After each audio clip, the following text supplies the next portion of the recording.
Mary came to my office for a Sozo session. She had been diagnosed with early-stage multiple sclerosis and was experiencing both muscle motion issues and extreme levels of pain in her body. She had been prayed for so many times without sensing any relief that she was left with little hope. As I began to minister, I sensed that she had no real understanding of how boundaries work.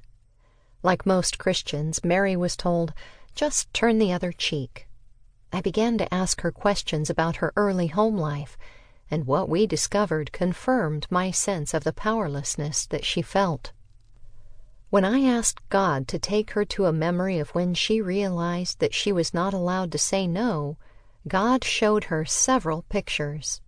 In these memories, the men of the house got to sit around and watch television, while she and her mother hustled around feverishly preparing meals and completing household chores.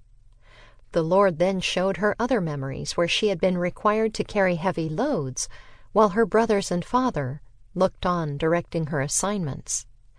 God confirmed that these events in her life trained her to believe she did not have the right to say no. As we unfurled this deep-seated belief system, we found contrasting memories where she seemed to have been given a pass not to be the family workhorse.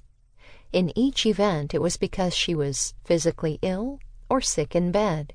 This left Mary with a belief that I find among many Christians.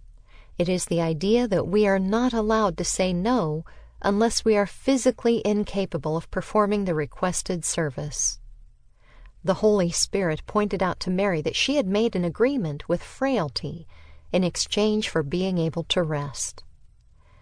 As Mary forgave her family for teaching her that no was not a word she was allowed to use, we asked the Lord to forgive her for partnering with a spirit of frailty.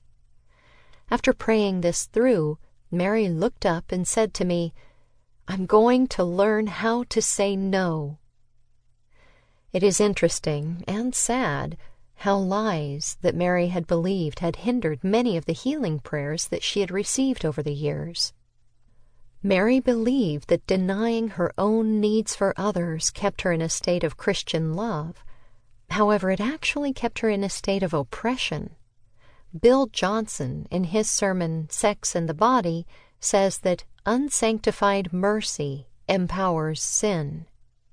We are called to extend grace, but never to ignore or applaud wickedness. When we partner with a lie that love is silent or non-confrontational, or when we ignore all beneficial boundaries, we hand over our power to another person. As a result, we forfeit our voices and give him or her control. Victim spirit. Years ago, an individual whose spiritual discernment I greatly respect came to visit Bethel Church in Redding, California, and I invited him to join my family for a meal. Over dinner, I asked how he found our spiritual atmosphere. I was expecting him to say, "It's great." Since we had encountered a spirit of control from many people in our region, my team and I had been working hard to remove it. To my surprise, he said, "Actually, Dawna, the spirit of control is much stronger than before." "No way," I thought. "We've been breaking off all the controlling spirits we can find. How is this possible?" When I mentioned my doubts, he explained, "What you're not seeing is the controlling power of a victim spirit." "Okay," I said, still not understanding fully. To help me understand, he told me a story. It's like when you hear a scratching noise on your front door. You go to investigate and find a muddy, mangy dog on your porch. Before you can turn it away, it skulks into your living room and jumps on your couch. Now you are stuck with a dilemma. You need to get the dog off the couch, but every time you try to remove it, it whines and whimpers. You feel bad because you don't want to hurt the dog, but you really need it off the furniture. The victim spirit, he finished, is one of the most controlling spirits because when you confront it, you are seeming to hurt the person you are needing to help. Wow, I thought, this is such great insight. Over the years,